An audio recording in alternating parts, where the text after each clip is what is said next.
Et bonjour Alexandre Jardin. Bonjour. On reçoit l'écrivain ce matin, auteur du livre Les Gueux chez Michel Lafon. Livre où vous avez combattu les ZFE, vous vous êtes mobilisé depuis plusieurs mois. C'est plus qu'un écrivain qu'on reçoit ce matin, mais c'est un homme heureux, je le vois aussi à votre sourire. Surprise hier soir, 22h45, les députés votent un amendement qui supprime les zones à faible émission. C'est votre première réaction aujourd'hui. J'imagine que depuis 22h45, le téléphone sonne. Le sourire n'a pas quitté votre visage depuis tout à l'heure. Vous criez victoire ce matin ? Non, je crie. C'est pas une victoire stupide. C'est la victoire d'un grand peuple. C'est la victoire d'un peuple qui a des principes. Quand vous vous adressez à la partie haute des gens, c'est-à-dire, on était en train d'exclure des millions de gens. On était en train de virer les vieilles dames des villes parce qu'elles n'ont pas une petite retraite et qu'elles ne pouvaient pas changer de voiture parce qu'elles n'ont pas accès au crédit, par exemple. On était en train de commettre une ignominie. Et donc, quand vous lancez avec un petit livre et un téléphone au départ, vous ne savez pas que tout à coup les motards vont rentrer, vous ne savez pas que les associations de maires vont rentrer. Parce que les élus locaux, ils ne peuvent pas délirer. Ils doivent gérer les gens. Ils doivent gérer la réalité. Et donc, c'est une victoire d'un pays qui reste un grand pays.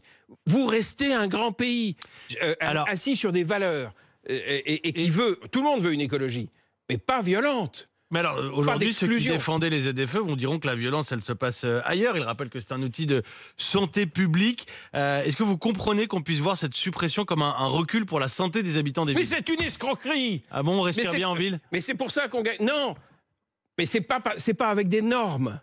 Je veux dire, lundi dernier... J'étais à Orléans. À Orléans, les chiffres sont très très bons. Vous croyez que c'est à cause des ZFE ? Non, c'est parce que l'action locale, l'action véritable. Par exemple, ils ont une politique à Orléans. Le maire est absolument génial là-dessus. Ils se sont attaqués à la véritable cause des particules. Qu'est-ce que c'est ? C'est le chauffage. Donc, ils ont une politique de chauffage urbain. Et c'est comme ça qu'ils obtiennent des grands chiffres. Donc, maintenant qu'on est en train de gagner... Parce que les sénateurs, là, je viens d'avoir un message du sénateur Vincent Louot, mais ils dansent ce matin, parce qu'ils sont l'expression des territoires. Et maintenant qu'on est en train de gagner, on va mettre autour de la table des élus locaux qui obtiennent des chiffres, Mais il faut savoir que, par exemple, les particules fines, ou les moteurs, c'est que 5%. Mais alors attendez, c'est 55%. Vous parlez beaucoup des élus locaux, Alexandre Jardin. Je voudrais quand même rappeler que ce qui a été voté dans cette suppression, dans cet amendement, c'est aussi le cadre légal qui encadrait ces ZFE. Aujourd'hui, Alexandre Jardin, je vais vous prendre au mot, Paris vient d'enlever un pouvoir au maire, le pouvoir de décider d'une ZFE. Oui. La capitale, l'Assemblée nationale, vient d'enlever ce choix aux élus locaux que vous défendez. Mais parce que Paris, c'est pas une ville, c'est pas un club privé, ça appartient à la nation. Non, mais aujourd'hui, je suis maire d'une commune, d'une agglomération. Non, attendez, je veux lancer une ZFE, je ne le pourrais pas si le texte passe ainsi. Vous pouvez mener une politique ambitieuse écologique. C'est le cas de tous les maires qui suivent les gueux. Extrêmement ambitieuse, sans en passer par de l'exclusion. Mais vous vous rendez compte de quoi on parle ? On parle de ségrégation sociale. C'est pour ça que je suis aussi joyeux. Vous êtes comme Marine Le Pen qui parlait d'apartheid. Mais je m'en fous d'être comparé à qui que ce soit. Je suis du côté des gens. Il y avait 11 millions de véhicules qu'on était en train de virer. Mon village dans l'Aude, 100% des gens étaient virés. Je salue là l'incroyable victoire au départ, par exemple, d'un élu local comme Laurent Jaoul. Qu'est-ce qu'il a fait à Montpellier ? Dans sa commune, à Saint-Bray, il avait 2000 cartes grises, 900 étaient interdits. Vous pensez que ces gens-là allaient tolérer ? Je veux dire, on est une grande nation. La République, c'est l'inclusion de tous. On va construire une politique écologique ambitieuse, pas venant du haut des crânes d'œufs qui arrivent avec des mesures complètement délirantes. On va le faire à partir des gens qui agissent en bas. Alexandre Jardin, on va accueillir Julien qui nous a appelé de Montpellier dans l'Hérault. Beaucoup d'appels ce matin parce que ça concerne nos auditeurs évidemment qu'ils roulent pas d'ailleurs. Et merci aux motards et merci aux automobilistes qui se sont mobilisés. Julien est en ligne avec nous depuis l'Hérault justement. Bonjour Julien. Bonjour. Soyez le bienvenu sur RMC, vous êtes en direct avec Alexandre Jardin sur cette question des ZFE. Je vois que vous êtes infirmier, vous devez rouler un petit peu. C'est ça. Ouais. Moi, je travaille dans une structure privée, donc je suis pas un libéral, donc je roule quand même moins qu'un infirmier libéral, beaucoup moins d'ailleurs. D'accord. On vous écoute, Julien. Pour moi, c'est la victoire du poujadiste et séditieux Alexandre Jardin, c'est la victoire de la dictature de la rivalité qui veut imposer partout en France son idéologie, sa vision de la France. C'est-à-dire que nous, dans les villes et en bord de mer, on est que des cons et la France de la campagne serait vertueuse. Moi, je connais Saint-Brest, hein, je fais des fêtes votives tout autour de Montpellier. Excusez-moi, mais les maires qui suivent M. Jardin, c'est des maires arrivistes qui ne pensent qu'à leur réélection. Parce qu'ils sentent le souffle chaud du RN devant les portes de leur mairie. Donc voilà, moi, je ne comprends pas. C'est un recul. Ça va dans le sens de l'histoire, les ZFE. C'est un recul. Mais si on doit reculer devant les minorités agissantes qui gueulent pour un oui, pour un non, eh ben c'est bon, fermons la France, fermons les portes, c'est terminé. Les autres se développent. Et nous, on stagne, on croit encore qu'on peut vivre comme en 1970 ou 1980. Voilà. Julien, je reprends pour Alexandre Jardin, que vous qualifiez de séditieux, de poujadiste, d'élus locaux qui ne pensent qu'à leur réélection et qui ont peur du RN. Je ne suis pas un humaniste. Mes combats personnels ne sont pas des combats d'humanistes depuis toute ma vie. C'est ridicule. C'est ridicule. À un moment, il faut qu'on arrête.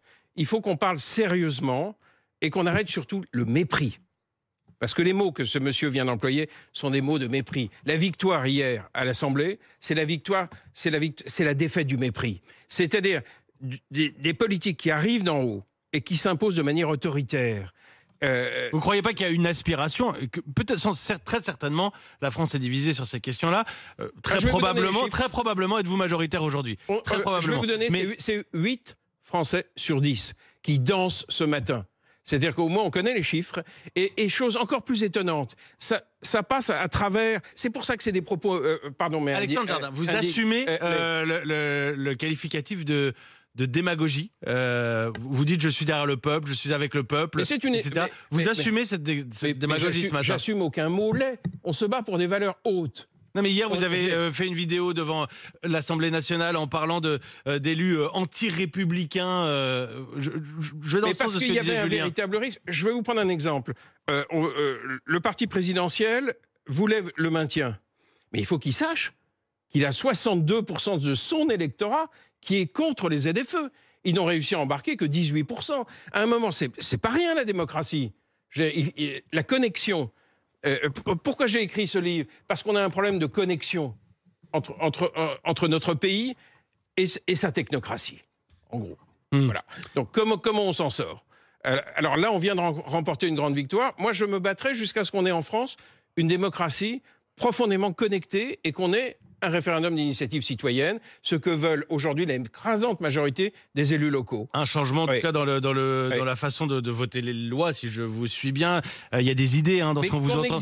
Qu'on existe pendant les 5 ans. Je vous écoute attentivement, Alexandre Jardin, parce qu'il y a des idées que vous défendez. Vous dites aussi au futur. On va construire, on va inventer une nouvelle écologie. Vous avez cité plein d'élus, vous avez parlé de notre grande nation. Ce matin, vous avez réservé votre première réaction à RMC. Vous nous annoncez aussi votre candidature en 2027 ? Mais non. Vous voyez ce réflexe. Le réflexe culturel qu'on a... Vous parlez comme un politique, Alexandre Jardin. Mais parce qu'on ne fait pas de la politique, on fait du politique. C'est-à-dire qu'on s'occupe de la cité. On s'occupe de la dignité des gens.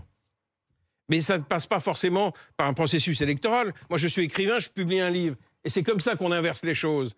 Mais je voulais vous dire un truc. Hier, par exemple, pendant que ça votait à l'Assemblée, je recevais des SMS et des messages sur les réseaux sociaux du personnel. C'est-à-dire que tout à coup, c'était des gens qui n'étaient plus des fonctions. Je ne veux pas dire les fonctions, mais oui, monsieur, ça commence. C'est-à-dire à l'Assemblée même. Mais quand vous défendez une cause, ça n'a plus rien à voir avec une démarche partisane. Merci Alexandre Jardin, écrivain, militant anti-ZFE et auteur de ce livre que vous avez à la main, Les Gueux, c'est chez Michel Lafon. Merci d'avoir réservé votre première réponse. J'ai l'impression, en rentrant au studio, il m'a dit on n'a pas dormi, Alexandre Jardin, depuis ce vote hier à 22h45. Vous continuez, merci Julien. Merci Julien d'avoir appelé au 32-16. Vous continuez ce débat, on va l'avoir sur RMC en tout cas, il est 7h52.